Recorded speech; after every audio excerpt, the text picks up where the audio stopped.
Hello everyone, welcome back to my mini blog. দিনটা ছিল 20শে October, আমার ভাইয়ের বার্থডে ছিল। সো গিয়েছিলাম মন্দিরে পুজো দেওয়ার জন্য। আর বাঙালিদের জন্মদিন মানেই তো মন্দিরে না একটু পুজো দিলে ঠিক পোষায় না, পুজো দিতেই হবে একটু। বাড়ির সামনে বর্গভীমা মন্দির, ওখানে গিয়েছিলাম পুজো দিতে। কত দূর দূরান্ত থেকে লোক আসে পুজো দেওয়ার জন্য, কিন্তু আমাদের সেরকমভাবে যাওয়াই হয় না। বছরে একবার কি দুবার যাওয়া হয়।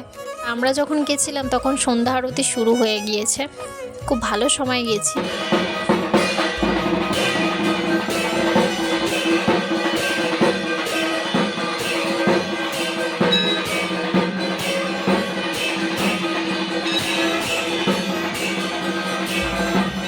বেশ অনেক দিন পরই মা বর্গভীমা মন্দিরে অনেক দিন উঠলাম।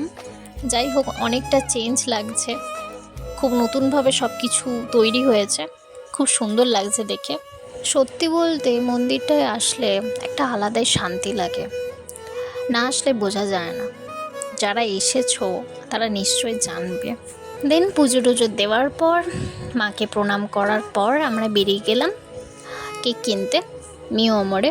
কেক টেক নেওয়ার পর ফিরলাম বাড়ি। আর বাড়িতে আমি ছোটোখাটোভাবেই একটু ডেকোরেশন করে গিয়েছিলাম।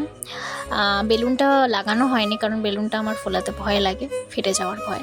সো আমরা সেলিব্রেট করলাম কেক কাটিং করে ভাইয়ের বার্থডে। অ্যান্ড দেন কিছু গিফট কিনে রেখেছিলাম, দিলাম। অ্যান্ড চলো, এতটাই আজকের ব্লগ। দেখা হবে নেক্সট কোনো মিনি ব্লগে। বাই।